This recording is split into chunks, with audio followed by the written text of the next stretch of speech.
দীর্ঘ 10 বছর প্রবাসে কাটিয়ে যখন কাউকে না জানিয়ে বাড়িতে আসি সবাইকে সারপ্রাইজ দিব বলে, বাড়িতে এসে আমি নিজেই সারপ্রাইজ হয়ে যাই।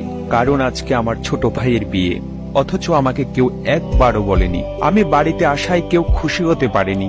আমি ভালোভাবে বুঝতে পারছিলাম, কারণ তাদের চেহারায় খুশির চেয়ে বিরক্ত ভাবটা বেশি ছিল। সবার সাথে কুশল বিনিময় করে ঘরে যাই, তখন বাবা আমার পেছন পেছন আসে। বাবা বলল, কিরে নিলয়, হঠাৎ বাড়িতে চলে আসলে যে, কোনো সমস্যা হয়েছে? আমি বললাম, না বাবা, সমস্যা হয় নাই, তোমাদের দেখতে মন চাইলো তাই চলে আসলাম। বাবা বলল, ও তা আবার কবে যাবি? বাবার এমন কথা শুনে অনেকটা অবাক হলাম। এই মাত্র বাড়ি আসলাম, ব্যাগটাও রাখতে পারিনি, আর এখন উনি জিজ্ঞাসা করছে আমি কখন যাব। একটু মুচকি হাসি দিয়ে বললাম, কিছুদিন পর চলে যাব বাবা।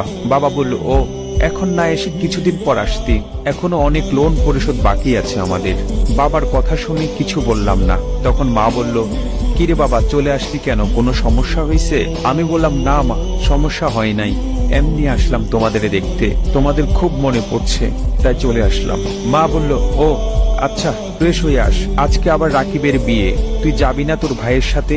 আমি বললাম, না মা, আমি অনেক ক্লান্ত, শরীরটা আর চলছে না, একটু ঘুমাবো, অনেক দিন শান্তির ঘুম ঘুমাতে পারি না মা, তাই যাব না। আমি আমার মা বাবার কথা শুনে অনেকটা অবাক হলাম। বড় ছেলে বিয়ে করে নাই, আর তাকে জিজ্ঞেস করে ছোট ভাইয়ের বিয়েতে যাবে কিনা। সবাই ছোট ভাইয়ের সাথে চলে গেল, শুধু মা ছাড়া। সারাদিন জার্নি করায় আমি অনেকটা ক্লান্ত, তাই কিছু না খেয়ে ঘুমিয়ে পড়ি। ঘুম ভাঙে মানুষের হইচই শুনে, বুঝতে পারলাম বউ নিয়ে চলে আসছে বাসায়। এর মধ্যে ছোট ভাইয়ের সাথে কথা বা দেখাও হয় নাই আমার একবারও। ওইভাবে শুয়ে আছি, আমাকে কেউ জিজ্ঞেসও করেনি আমি কিছু খেয়েছি কিনা। একটু পর ছোট বোন আসলো। বোন জিজ্ঞেস করলো, ভাইয়া কেমন আছো তুমি? উত্তর দিলাম, ভালো, তুই কেমন আছিস রে? বোন বলল, ভালো। ভাইয়া তুমি মনে হয় সকাল থেকে কিছু খাওনি। আমি বললাম, আরে তেমন কিছু না, খাওয়া হয়েছে আমার। তখন বলল, ভাইয়া তুমি মিথ্যাটাও ভালোভাবে বলতে পারো না, তুমি বসো, আমি খাবার নিয়ে আসি। মানুষ বলে মা নাকি মুখ দেখে সন্তানের দুঃখ বোঝে, কিন্তু আমার বেলা উল্টো।